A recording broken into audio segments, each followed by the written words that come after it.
Hello, Luki, and thank you for the opportunity to take an interview with you. As I mentioned already in the paper I sent you before, that I'm researching hybrid project management as a chance for Austrian small and medium enterprises, and therefore want to discuss with you, talk to you about the regular or your regular approach in project management and how you've handled projects so far and how your organization supports them or is a part of it. So we'll start with my first question.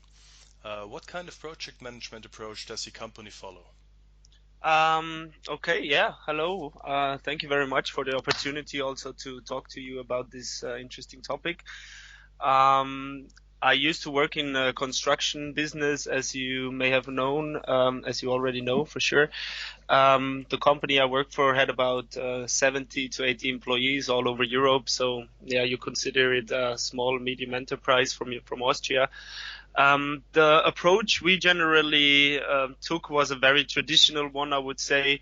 Um, to describe it, I would say the waterfall model is probably the one that is uh, would describe it the best. So we had the clear initiation and then a clear planning phase where we approached the customer, where we approached our team, and we integrated different people into the process of planning and designing, because obviously you need a lot of knowledge from different departments, etc., etc. So it was a very clear structure: initiation, planning, and design. Then the execution and monitoring, of course, with the monitoring always sort of like heading back at the departments, giving feedback to people, uh, revising where we are within the project, etc., etc. Also, obviously, a lot of communication with the different stakeholders of the project. And yeah, last but not least, hopefully closing the project then. Sometimes it worked out pretty well, and sometimes we faced a lot of issues with it. Yeah. So I would say a very, very traditional model, nothing agile, nothing very avant-garde, clear structures. Okay, and could you describe the pros and cons of it? Well, the pros, if I had to highlight a pro, it was the clear structure. Obviously, in my eyes, gives people a lot of, yeah, let's say it's clear who does what and where should we go, where should we be right now, etc., etc. So I would say the clear structure is a pro in this regard. It's also simple, as I've seen, for communication with the customer. So obviously, you see very clearly if you lag behind or not, and if you have to put in some extra work there and there. And I would say this clear structure also allows you to, let's say, be aware of who's responsible for what. So the clear structure has a clear, in my eyes, a pro there.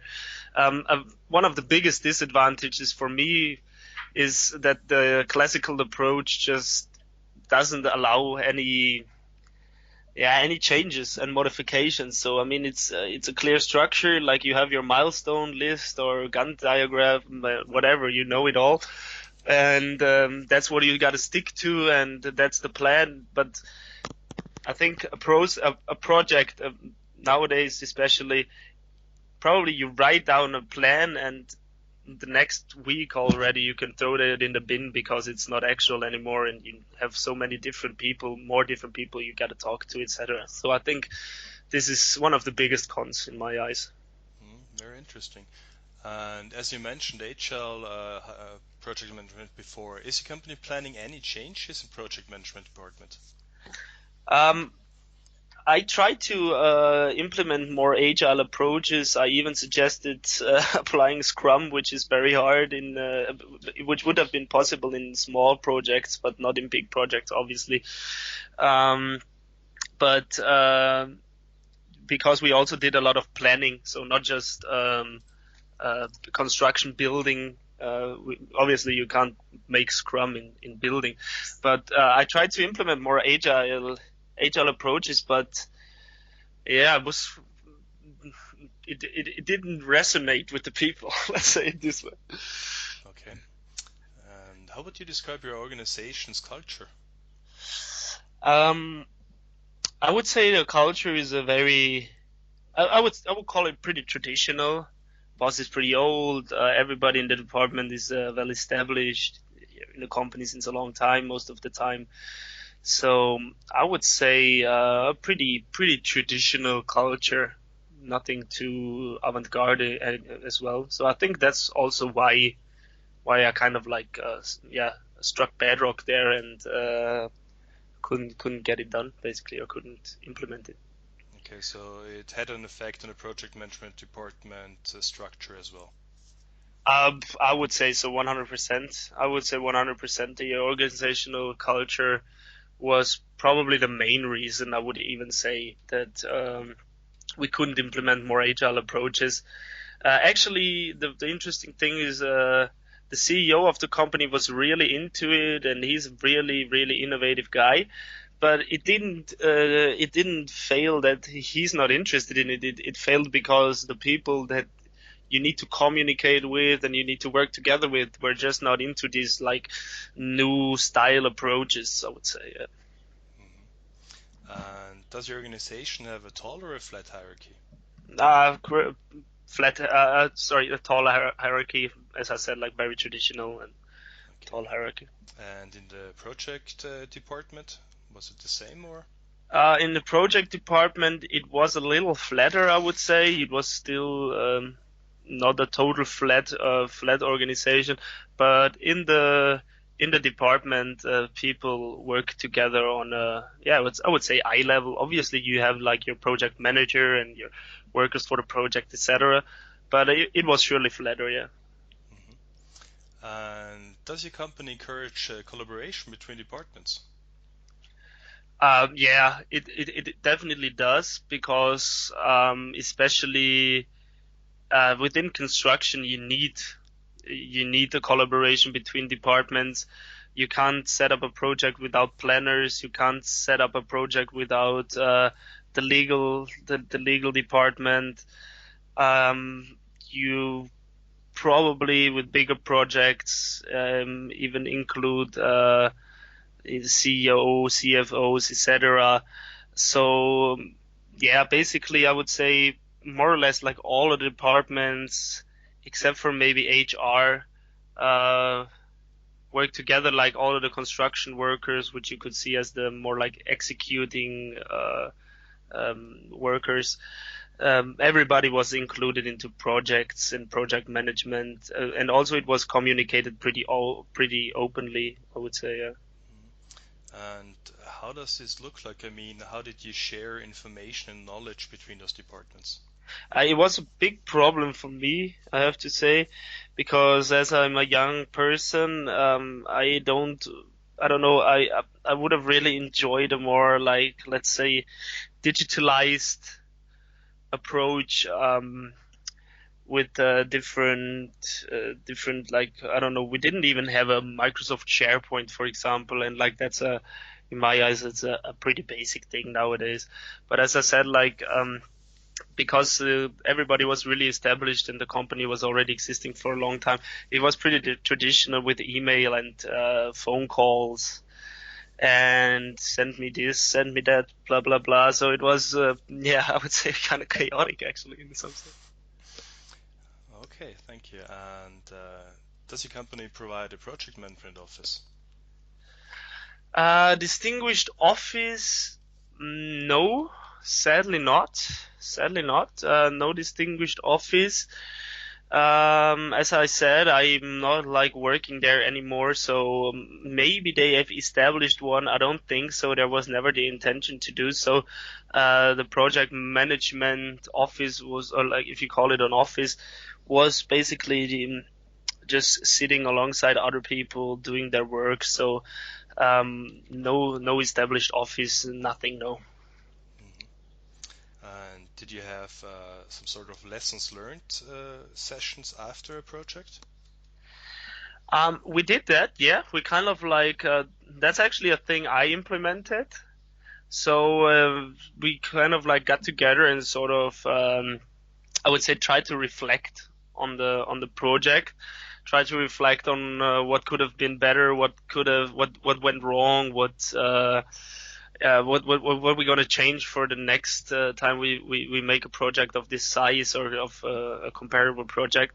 So yeah, I would say in the beginning we didn't have that. In the end, we kind of did that. It was people really appreciated it and they really learned a lot from it, I think. So yeah, you could call it lessons learned. Yeah, I would say we had that. Okay. And are you aware, is your company hiring people in project management at the moment? I am not aware of the situation, I have to say, since I'm not there anymore. If they, I don't know if they didn't fill that spot, which they should have done. But they were really interested in hiring people back then. So since the company was, intention was to grow a lot in the next, yeah, they said like 4 or 5 years. I would assume that they're currently hiring people in project management, but as I said, I can't like make a clear statement on that. Mhm. Okay, and from your personal point of view, what skills does a project manager have to have? Well, this is a very interesting question in my eyes. There are like a project manager in my eyes needs to have a different set of soft and hard skills. I think especially like the soft skill side is a very important thing. I think you need to be really aware on how you communicate with people. You need to be aware on how uh, how you can tell people to pardon my French to fucking do their job when they're not doing it right, without without sounding too rude and without yeah putting them off.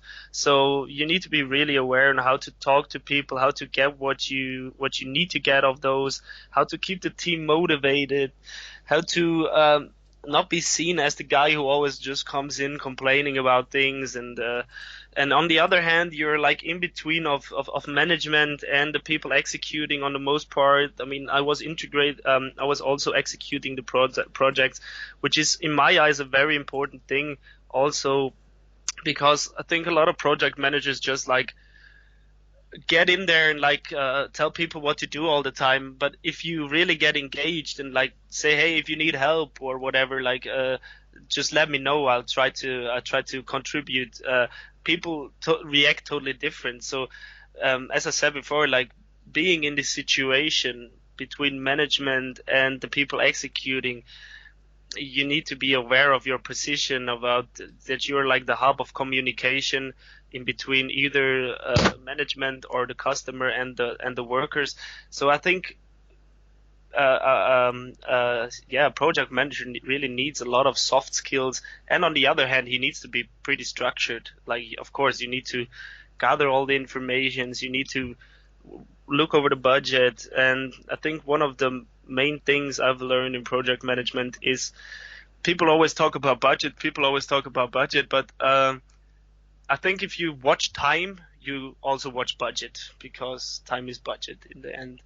And I think, yeah, to have this set of skills of knowing how to communicate, knowing how to organize, knowing how to communicate also with customers or management, and in the end, to not be seen as a nuisance to the management because I don't know it's not working well, and also not be seen as the guy who just comes in and points a finger at somebody. I think that's in my eyes the main challenge, and that is the main skills a project manager needs to have. Mhm. Okay, thank you.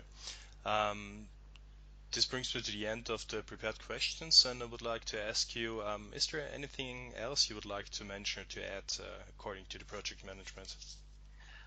Yeah, I would like to add, like I'm on the basically on the other side now. I work as a vice CEO of a small company. We have like 12 employees. We're growing really fast.